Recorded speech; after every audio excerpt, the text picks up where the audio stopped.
ليكس لوثر في مرة قال لباتمان: مين محتاج لأعداء وهو عنده صاحب زيك؟ وهنا كان بيتريق على إن باتمان فعليا مجهز خطط وأسلحة للقضاء على كل وأي عضو في الجاستس ليج اللي هم بين قوسين أصحابه. والدفاع بتاع باتمان إن الجاستس ليج هم أقوى قوة في العالم، وطول ما هم في جانب الخير فإحنا تمام، لكن إيه اللي هيحصل لو لأي سبب حد منهم اتجنن وقرر ينقلب؟ وبالتالي لازم يكون في خطة للموقف ده. لما سوبرمان عرف موضوع الخطط بتاعت باتمان سأله سؤال مهم: إيه اللي هيحصل بقى لو أنت اللي قررت تنقلب على الجميع؟ باتمان قال له: أنت الخطة، الجاستس ليج هم اللي هيوقفوني. سوبرمان رد: بجد؟ وإزاي إحنا هنوقف الشخص اللي عنده كل الخطط لينا في عالم انت مخطط لكل حاجه؟ مين هيقدر يوقف باتمان؟ القصه دي هي اللي هتجاوب على السؤال ده. ايه هي الخطه اللي ممكن توقف باتمان؟ وهل في اي خطه اصلا ممكن توقف باتمان بكل المعلومات اللي عنده دي؟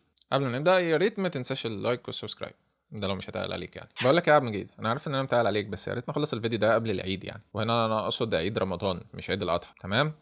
القصه بتبدا مع مجرم واخد 2 رهاين في بيته، وبيهدد ان لو الشرطه قربت منه هيقتله، لكن فجاه بيلاقي حاجه مرعبه في الضلمه: باتمان. المجرم بيترعب، وقبل ما يرفع المسدس باتمان بيرمي الحبل بتاعه وياخد منه المسدس. وهو بيجري على المجرم بيصرخ: ارجوك ما تقتلنيش، لكن باتمان بيمسكه ويرميه من الشباك، وهو رابط في ايده حبل اللي هو بيعلقه في الجو كده. بعدها باتمان بيدخل البيت وهو خايف، مفيش اي صوت في البيت. هل هو قتلهم اصلا؟ لما بيدخل بيلاقي الرهينتين مقتولين فعلا. باتمان بيتجنن وينط يمسك المجرم بيصرخ، وباتمان بيقول له: اسكت، انت مجرد مسدس في اللعبه دي، مين اللي بعتك؟ قول لي. بعد شويه بنشوف رساله بتتبعت من بينجوين في فيديو: انا عمري ما كنت زيهم، الاغنياء اللي اتولدوا في بقهم معلقه ذهب، هم بيعيشوا كانهم مش شايفين، هم بيدمروا العالم من غير ما يعرفوا يعني ايه يوم صعب في حياه انسان فقير. لكن انا زيكم، انا كسبت كل الفلوس اللي معايا بنفسي، وتعبت لحد ما وصلت لمكاني، انا الحلم الامريكي. انا هقتل اي حد في مدينه جوثام ورث فلوس اكتر من 5 مليون دولار، الا لو هو اتبرع بالفلوس دي لاهل المدينه. لو مات وعيلته هم اللي ورثوا الفلوس دي، انا هقتل العيله كلها. اسمي اوسولد كابليبوت، وانا هحرق المعلقه الذهب وهي في بقكم. كولين وكلارا اللي لسه مقتولين دول كانوا اول ضحيه. الاغنياء في جوثام فضلوا ياكلوا فينا كتير، وكده كفايه. اللي بيسمع الكلام ده هو باتمان وتيم دريك اللي هو الريد روبن اللي بيجي علشان يعزي باتمان، لان كولين اللي هو الراجل اللي بينجوين قتله كان يعتبر صديق باتمان. باتمان بيقول تمام، وبعدين بيخلع القناع لانه مدعو لحفله كبيره جدا بس بصفته الحقيقيه كبروس وين. حفله هتجمع كل اغنياء مدينه جوثام، واللي سهل جدا تتوقع انها هتكون هدف بينجوين القادم. لكن زي ما باتمان قال، الحفله هتتعمل لان اصعب حاجه في شغلتي دي هي ان مدينه جوثام عايزه تموت نفسها. فعلا باتمان بيروح الحفله كبروس وين، وبيخلي تيم يتسلل من الخلف علشان يامن الحفله ويشوف المكان اللي مجهز فيه بينجوين علشان يطلق غاز سام يقتل بيه كل الموجودين في الحفله. لما بينجوين بيظهر وهو لابس قناع الغاز وبيقول: اهلا بيكم في الحفله، اهلا بيكم في موتكم. الناس بتترعب وتطلع تجري، لكن بروس وين بيقف وهو بيحط ايده في جيبه ويطمن من تيم انه حقن الغاز بالتركيبه اللي بتخليه امان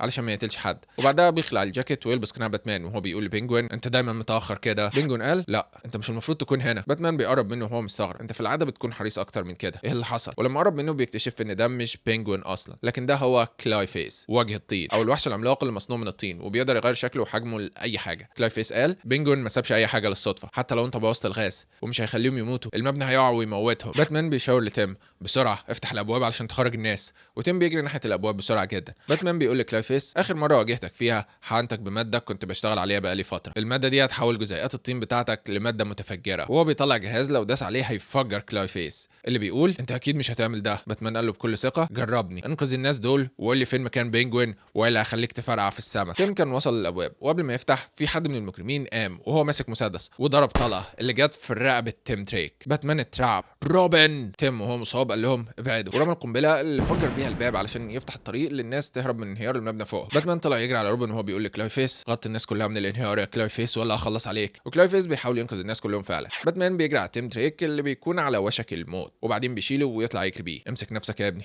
محدش هيموت النهارده. وهو بيجري وبيستدعي العربيه بتاعته اللي بياخد فيها تيم دريك. باتمان مش بيكون عنده وقت او امكانيه يعالج، وبالتالي بيغير ملابسه وملابس روبن لملابس عاديه ويدخل بيه المستشفى. وهنا مش بيكون قدامه حاجه غير انه يستنى. اثناء الانتظار باتمان بيروح لبينجوين اللي بيكون في المستشفى هو التاني، لكن المره دي مختلف. بينجوين تقريبا على وشك الموت بجد. باتمان بيساله: ليه؟ بينجوين رد: زي ما انت شايف انا بموت، فليه هم يعيشوا وانت من ضمنهم؟ انا خططت لقتلهم كلهم، لكن انت كنت الخطه الاخيره. انا عمري ما كنت هقدر اقتلك، لكن انا اقدر انهيك. وهو بيبلع حبايه قاتله يموت نفسه. باتمان بيحاول يلحقه. لما بتدخل الممرضه وتشوفه كانه هو اللي قتل بينجوين، ولما بيهرب الشرطه كانت في الخارج وشافته كمان. كل الشهود كده شافوه واثبتوا ان باتمان هو القاتل. سبحان الله، باتمان لبس في جريمه القتل بطريقه مخرجين الافلام المصريه يستحون يعملوها. والله التهمه تقريبا ثبتت على باتمان، لكن باتمان نفسه عارف انه ما قتلش. لما اوراكل بتساله: حاسس بايه؟ باتمان بيقول: اعتقد اني استفدت من الموضوع ده، دلوقتي المجرمين هيخافوا مني اكتر. لكن من جواه باتمان عارف ان في حاجه غلط، هو مرعوب، هو حاسس ان في لغز في ذكرياته اتحرك لكنه مش قادر يحدد ايه هو بالظبط. واحنا بنشوف في مكان تاني في البات كيف اللغز ده لما في شيء قديم بيتفعل وبيخرج روبوت فيل سيف، الروبوت اللي كان مصنوع علشان يوقف باتمان في حاله ان باتمان خرج عن الطريق، الخطه المعموله لايقاف باتمان.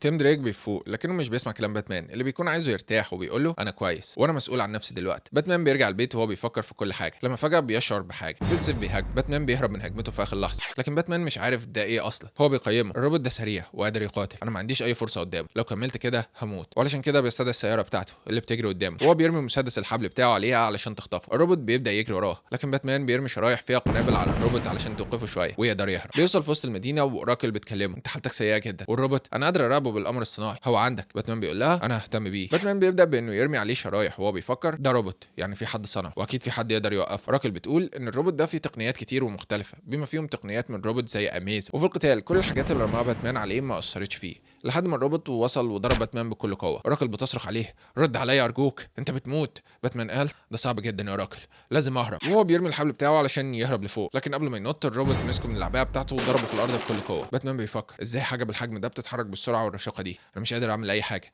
بس اكيد في حاجه، جايز هو بيتكلم. باتمان بيقول للروبوت انت مين؟ الروبوت بيرد العداله فيل سيف. وهو بيستعد للكم باتمان لكن قبل ما يقضي عليه بتوصل كاساندرا وستيفاني ودوك اللي بيهاجموا الروبوت ويساعدوه لكن الروبوت بيقوم ويتخلص منهم بسهوله. باتمان بيكون مرعوب، هو هيقتلهم، هو اقوى بكتير. وبيطمن شويه لما يكتشف ان ستيفاني لسه بتتنفس، لسه ما ماتتش. فيل سيف بعد كده بيكمل طريقه في اتجاه باتمان وباتمان بيفهم ان فيل سيف عايزه هو ومش هيقتل التانيين. لما بيوصل سيجنال دوك اللي بيهاجم فيل سيف ويشغله لحد ما تيم دريك يساند باتمان لحد العربيه اللي بتجري علشان يهرب بيها لكن فيل سيف بيشوف ده ويطلع يجري ورا العربيه وتيم بيتعصب وهو بيسوق، ده مستحيل، البتاع ده سريع قوي. لكنه بيسمع صوت تاني، اسف ان اتاخرت على الحفله بس الزحمه كانت رهيبه. وهنا بنشوف نايت وينج اللي وصل على الموتوسيكل بتاعه وهو متجه ناحيه السياره وبيستخدمها كرافعه علشان تخليه ينط وهو بينط من عليها كمان علشان تخبط فيل سيف تنفجر فيه. لكن مع كل ده فيل سيف بيخرج وهو مش بيتاثر باي حاجه. كل الجنود بيقفوا ويستعدوا للقتال ونايت وينج بيسال اوراكل علشان تقول لهم لو وصلت لاي حاجه نقطه ضعف او حاجه لكن وهي بتحاول تكلمهم الاشاره بتقطع. فيل سيف بيمنع الاتصالات، هما كده لوحدهم. لكن فيل سيف لما بيتاكد ان باتمان هرب بيطير ويمشي من المكان وقبل ما يتفقوا هيروحوا فين بنلاقي فيل سيف بينزل عليهم من السماء بقوه كبيره يطيرهم كلهم بعيد. نايت وينج بيحاول يطمن على الباقي لكن فيل سيف بيمسكه ويرميه بكل قوه بعيد وبيهاجم الباقي ستيفاني وكساندرا. سيجنال بيحاول يقف قدامه، فيل سيف بيقول انت ما تقدرش توقفني، انتوا مش المفروض تحاولوا اصلا. وهو بيقضي على سيجنال. لما نايت وينج بيرجع وهو بيهاجم فيل سيف بيقول بشري متوقع بالعصايه والسيف، انت ولا حاجه. وهو بيضرب نايت وينج يقضي عليه، انت مستخبي يا باتمان في الكهف الجديد بتاعك اللي دلوقتي انا قادر اوصل له. دكتور ليسلي بتكون منتظره في احد كهوف باتمان ومعاها اجهزه الاسعافات علشان تساعد باتمان وهي بتكلم اوراكل هتوصلوا امتى لكن الشبكه بتقف لما بيوصل فيل سيف. انت فاكره انك تقدري تساعديه لكن انت ما تقدريش. دكتور ليسلي سالته انت مين؟ فيل سيف رد انا نهايه باتمان، قولي لي هو فين. لكن في نفس الوقت باتمان بيروح للكهف القديم بتاعه الاول. تيم دريك مش فاهم لكن باتمان بيقول انا عارف انا محتاج اعمل ايه بس انا لازم اعمل ده لوحدي. وهو بيدخل مكان لوحده وبيغير ملابسه بالتدريج وبيقول في عقله تيم مش هيفهم، محدش فيهم هيفهم الوضع الحالي. انا حجمت نفسي كتير، جمعت اطفال حواليا علشان ابقى افضل لكن بدايه رحلتي كباتمان انا كنت باشا. فيل سيف ده شكله مألوف ليا بس مألوف ملهاش معنى لما تكون عندك ذاكره بتفتكر كل حاجه. هو في مكان انا منعته عن نفسي، انا اللي عملت كده في نفسي. باتمان زمان عمل شخصيه تانية داخل عقله، شخصيه علشان يستخدمها في الاوقات اللي ما ينفعش فيها باتمان العادي اللي بيهتم بكل الناس، شخصيه قادره تاخد القرارات الصعبه زي ما يكون شيزوفرينيا بس هو اللي بيتحكم فيها كده. وده اللي خرج لينا باتمان زر ان ار اللي هو الوانه زي ما يكون مهرج كده زي ما انتم شايفين.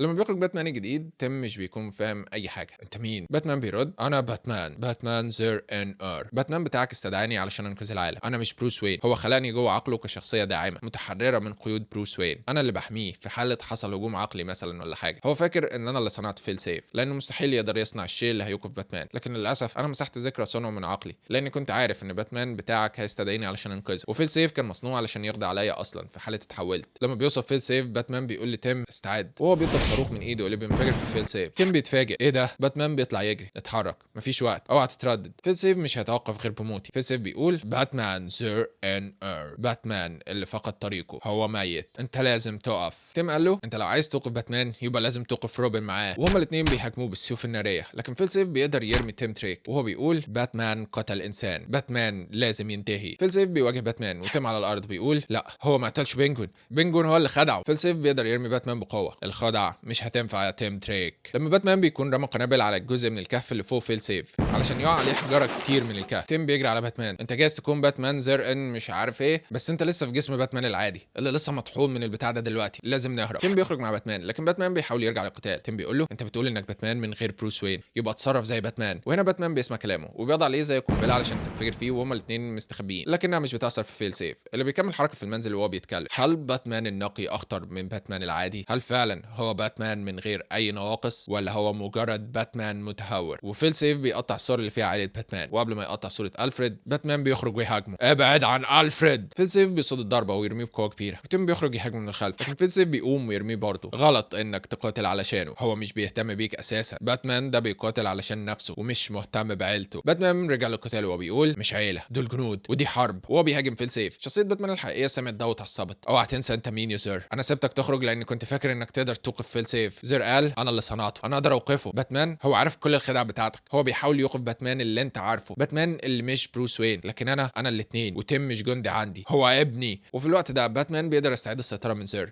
اول حاجه بيعملها انه بيتجنب هجمه فيل سيف ويجري على تيم دريك وينط بيه من المنزل ويقول له امشي روح اطلب المساعده. باتمان بيحاول يهرب، لكن فيل سيف بيمسكه ويرجعه للمنزل تاني. ده انت باتمان الحقيقي مش كده؟ ده افضل. باتمان قال مش عارف انا ليه برمجتك علشان تبقى بتتكلم كتير، وهو بيطلع زي دخان كاوي بيضرب بيه فيل سيف يبعده عنه. فيل سيف بيركله برجله يبعده. باتمان بيفكر انا اللي صنعته، اكيد ما عملتش فيه العيوب بتاعه الروبوتات العاديه. الخطه ب هروح البات كيف وادور على زرار التدمير الذاتي. فيل سيف وهو بيضربه بيقول له انت اكيد بتفكر في اخر حل دلوقتي، التدمير الذاتي. للاسف انا وقفته. وهو بيرمي باتمان بعيد. باتمان انتهى بيه الحال مرمي على السلم، وهو بيفتكر عيلته وكل الناس اللي بيهتم بيهم وكانهم حواليه، وبيقول لنفسه دي متجيده في المكان ده وكل الذكريات دي. فيل سيف بيقرب عليه وباتمان بيقول في عقله فيل سيف بيتكلم بس انا مش سامعه، لكن انا سامع حد تاني، صوت الامل، الصوت اللي بيقول لك دايما ان كل حاجه هتبقى كويسه. واحنا بنسمع صوت حد بيقول انا هطلب منك تبعد عن صديقي، ونشوف ان ده صوت سوبرمان اللي وصل علشان ينقذ صديقه باتمان. فيل سيف بمجرد ما شاف سوبرمان طلع قطعتين من الكريبتونايت زي سكاكين في ايده، وده اللي بيخلي سوبرمان يبقى حريص في المواجهه. بيطير بعيد علشان يستخدم اسلحه بعيده المدى زي الليزر من عينه، لكن باتمان هو اللي صمم فيل سيف وعارف ده، وبالتالي فيل سيف بيطلع يجري تاني باتجاه باتمان علشان يجبر سوبرمان يطير يقرب منه. وهنا فيل سيف بيقدر يطعن سوبرمان بالكريبتونايت في بطنه. سوبرمان بيقع على الارض لما فجاه في سهم بيضرب فيل سيف ويظهر جرين ارو اللي اطلق السهم متفجر اللي بينفجر في فيل سيف. وبعدها مارشال مان هانتر بيهاجم فيل سيف بكل قوه ويطير بيه خارج المنزل. بلاك كاناري وهاج جيرل بيروحوا يساعدوا مارشال مان هانتر ضد فيل سيف كمان. وجوه بنشوف سوبرمان مرمي والكريبتونايت في بطنه جنب باتمان اللي جسمه انتهى من كل الضرب اللي اخده، لكنه بيقاوم لحد ما بيقدر يخلع الكريبتونايت من جسم سوبرمان. ده احسن لكنه مش كافي لانقاذ سوبرمان. لما بيوصل تيم دريك وجرين ارو، جرين ارو بيشيل باتمان وبيقول لتيم يشيل سوبرمان، وهو هيجهز طياره الجاستس ليج اللي بيحط الاثنين فيها والطياره بتطير. جرين ارو بيرجع للمساعده ضد فيل سيف. فيل سيف ضرب بلاك كاناري وانطلق ناحيه جرين ارو اللي مسكه قبل ما يعمل اي حاجه، لكن كويس تيم دريك كان اخذ سوبرمان وباتمان وهرب بيهم هما الاثنين. الجاستس ليج انقضوا على فيل سيف، لكن باتمان مجهزه ضدهم كلهم وبيقدر انه يهرب منهم كلهم، وبيشغل المحركات في جسمه ويطير من المكان. جرين ارو بيقول يلا بسرعه نلحقه، لكن مارشن بيقول له هو مش طاير ورا الطياره، هو رايح لجاسم. فيل سيف بينزل في مكان معين في جاسم، وباقي الجاستس ليج بينزلوا وراه، لكن قبل ما يعملوا اي حاجه في مغناطيسات غريبه بتمسك اجنحه هاكر مع انها مصنوعه من ماده سحريه المفروض ما تكونش مغناطيسيه. وبعد كده المكان اللي واقف عليه مارشن من هانتر بيولع تحت ونقطه ضعف النار. بلاك كاناري بتقول له يستحمل الصوت شويه لانها هتنفخ تطفي النار، لكن قبل ما تعمل اي حاجه في ماسكات بتتضرب كمدافع لحد ما واحد منهم يمسك في فم بلاك كاناري. الماسك ده محدش هيقدر يشيله، وهو هيسيب لها بس اكسجين كافي علشان تفضل عايشه لكنها مش هتقدر تصرخ. نايت وينج بيفهم. فيل سيف اختار ينزل عند المبنى ده تحديدا لان المبنى ده مصنوع لايقاف الجاستس ليج. جرين ارو قال لنايت وينج ايوه طب وايه المفروض يوقفنا احنا الاثنين؟ فيل سيف انطلق ناحيتهم وهو بيقول انا. وفي الطياره باتمان بيقاوم الالم وبيتحرك، وهو بيقول لتيم بص مفيش وقت، العالم مش هيتحمل خسارتي انا وسوبرمان، هو اعظم واقوى سلاح العالم ده بيمتلكه. غير اتجاه الطياره للفورسز اوف سوليتود، قلعه العزله بتاعت سوبرمان، هناك هتلاقي كل حاجه تقدر تساعده. لو انا رحت معاه فده هيعرضه هو كمان للخطر. وهو بيفتح باب الطياره وبيقول لتيم انا واثق فيك، انت روبوت ما تقلقش انا هنجو. وهو بينط من الطياره باتمان بيرمي نفسه في الميه، وتحت الميه بيوصل اكوامان. بعد اسبوعين باتمان بيصحى يلاقي قدامه اكوامان اللي قدر بتقنياتهم يعالجوا اغلب الجروح بتاعت باتمان. باتمان بيسال هل كل اللي في جسم نجوا؟ اكوامان بيقول له اسف بس جسم سقطت، لان في الاسبوعين دول فيل سيف سيطر على المدينه وحصنها ضد اي حد من الجاستس ليج، وصنع زي روبوتات صغيره بتدور في كل مكان عليك. انت تم اعتبارك ميت، لكن هو لسه بيبحث في العالم كله علشان يلاقيك، وقريب هو هيجي اتلانتس. هو عارف انك لو لسه عايش فانت هدفك الاهم هيبقى انك تاخد جسم منه مره تانية.